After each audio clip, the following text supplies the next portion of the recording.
So I've been watching The L Word with a friend lately, and something we joke about is how the series is able to completely convince you that 80% of women in 2004 LA are lesbians. I don't watch much Western TV, but I can tell you lots of anime and manga that have all female casts will non-committally pair off a few girls here and there, either to put a fun twist on the group dynamic or to add the spice of romance to a series.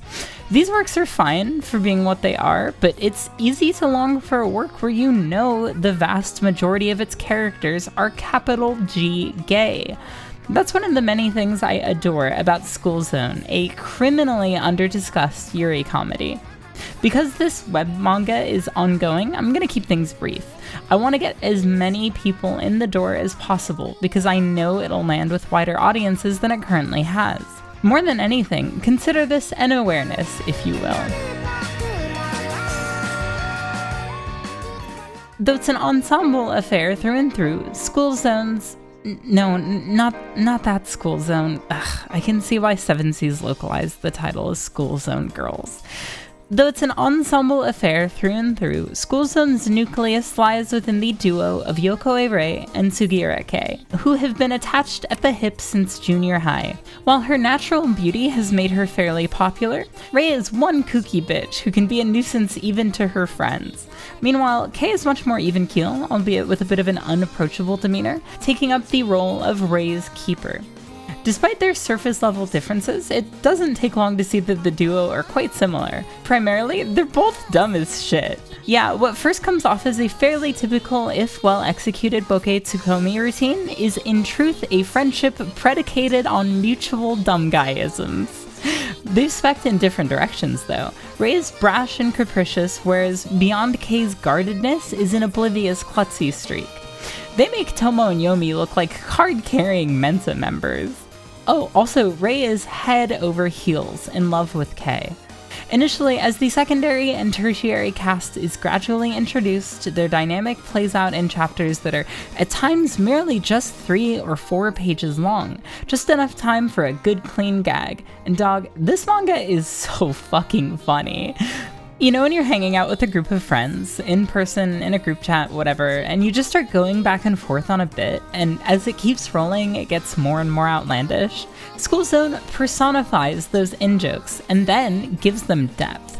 The scene that made me laugh the hardest was one where Rei excitedly makes a detour into a playground as she and Kei walk home late at night. After boasting about being the slide master to an utterly unamused Kei, she manages to fuck up sliding down a slide. While getting back to her feet, she accidentally rests her hand on. Yeah, I'm pretty sure it's shit.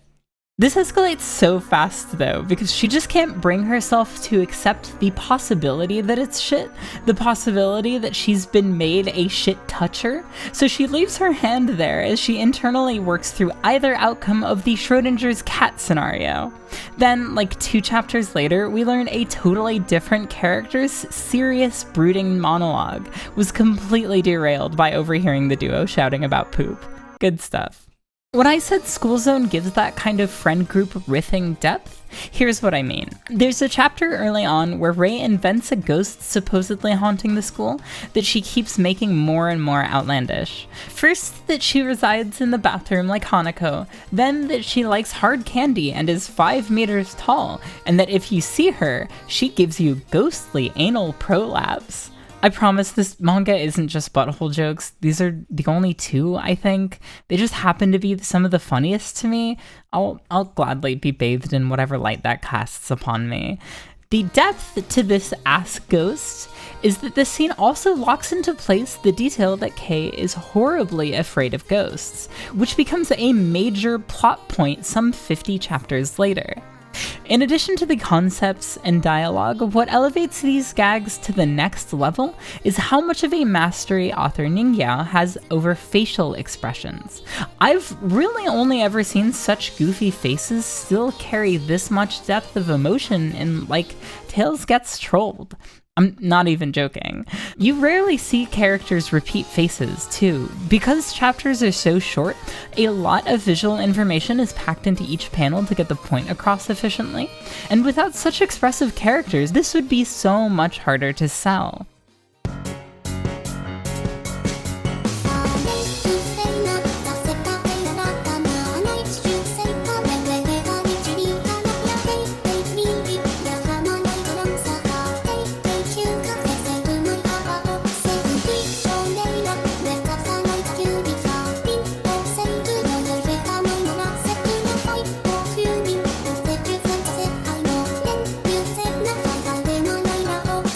This is even true of the girl whose whole thing is that she almost never opens her eyes. That girl, Negoro Yatsude, is one of my favorites. While she's intimidating and chiding on the surface, it's only because it's important to her above all else to be perceptive, and that this importance chiefly stems from how much she loves pretty women. Sorry, I mean like women who are attractive, not the book. We learn at one point she's a master of bra unhooking, with zero further extrapolation as to how she got to that point. What I'm saying is, she's the closest thing School Zone has to a Shane. While Yatsude is the secondary character who's closest to the main duo, the cast branches out so far that multiple chapters at a time can be spent honing in on characters that are like 4 or 5 girls removed from Kei and Rei. This feels much less like a grand detour from what's most important to the series, and more a way to explore a whole array of Yuri dynamics. This way, there's something for everyone.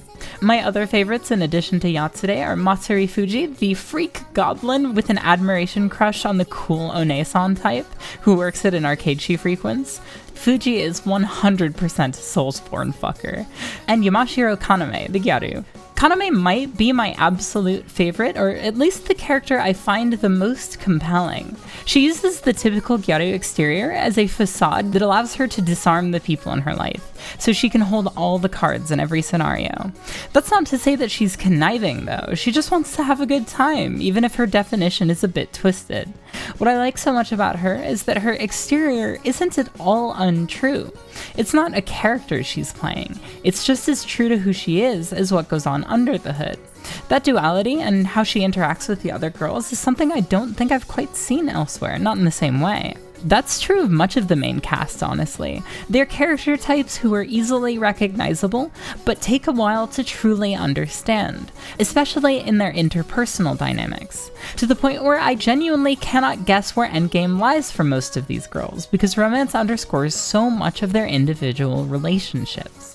We've got the aforementioned dumb girls, the wingman on the sidelines, the wise senpai and her sheltered kohai, the cocksure gyaru and the sheltered normie, the jealous gyaru and the sheltered normie, the weird girl and like 3 separate girls who all find her inexplicably charming, I'm one of them, the ice queen and the Genki girl, the stickler hall monitor and her gaggle of simps, that same hall monitor and that same Genki girl, and the syscon. Ah, fuck, so that's what the elephant's been doing in the composite neat room. Look, I know it looks bad, I know it sounds bad, but following an introductory joke that doesn't sound much like it's going to bode well, it's abundantly clear that Hinase Tsubaki and Hiraki's relationship is whack, and that they are both working through their complicated feelings about their roles as very different twins in different but equally maladaptive ways. Plus, both girls are each clearly a mess in their own rights across the board. Please, sir. That's my emotional support, mean nurse. Tsubaki's entire arc is working through those inclinations and coming out the other side with an inner circle tight enough that her life no longer has to revolve around her strained relationship with her sister. And come on, ugly maladaptive feelings of any kind can be just as much a part of being a lesbian as they are being human. Trust me when I say School Zone operates with more than enough nuance and heart to pull this dynamic off in a way that doesn't feel voyeuristic. To go back to my initial point, the series feels like wish fulfillment in the best way.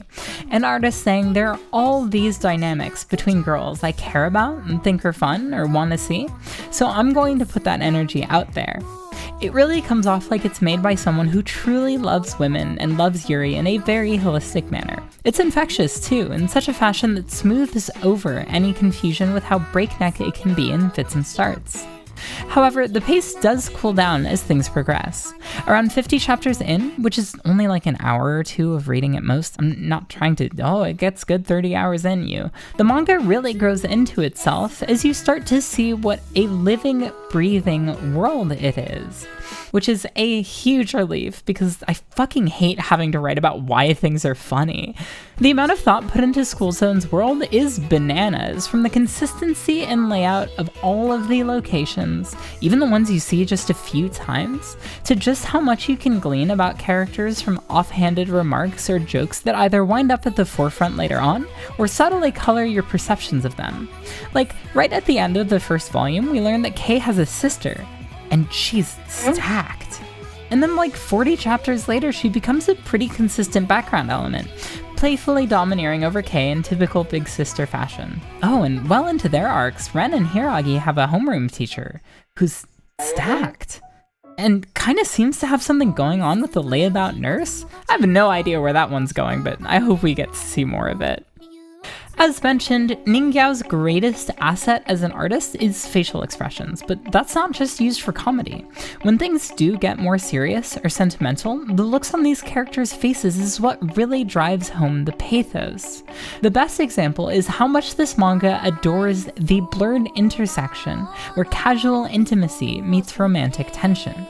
I've talked about it elsewhere, but casual intimacy between girls goes a bit further in Japan than in the States, and School Zone sees golden opportunity after golden opportunity for milking real heart-pounding magnetism between its girls. There reaches a point where both characters freeze up a bit or falter, and you can feel so much of how they're processing the interaction just by how they look at one another. It's so good. The indeterminate space between two feelings or forms of expression underscores a lot of what makes School Zone special. It's what elevates, say, your effective but standard version of romantic pining to something that sticks in the head, that casts a real weight on even the light-hearted moments that follow. Towards the end of the second volume, we get a flashback to what Kei and Rei's relationship looks like in junior high. It seems more or less the same as the present. Rei still openly flirted with Kei, but the distinction lies in how she packaged those feelings. Initially, she would be completely honest in a casual manner because she knew she wouldn't be taken seriously enough for anyone to notice she meant every word. Eventually, though, Kei reacted strongly to this, and Rei had to retract, stating it was no more than a joke. From this point forward into the present, Rei would express these same feelings, but in such over-the-top ways that there was no risk of being taken seriously. It's a subtle difference, which is what I love about it, that Rei has these feelings and needs to express them, even if all she feels like she can do to get it off her chest is turn herself into a walking parody. So she irony poisons herself. But again, this isn't pure facade. Rei is that same goofy, rambunctious girl who can't sit still and constantly makes an ass of herself. Dumb bitches have interiority too. I speak from experience here.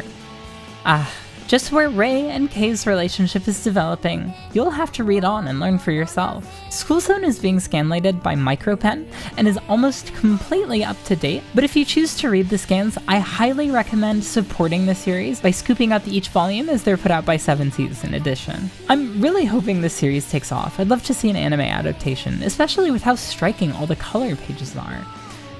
Oh yeah, and that Kanako Inuki manga? Yeah, I haven't read it, but the anime anthology based on her works is cute. May or may not be mentioning that briefly in a future video.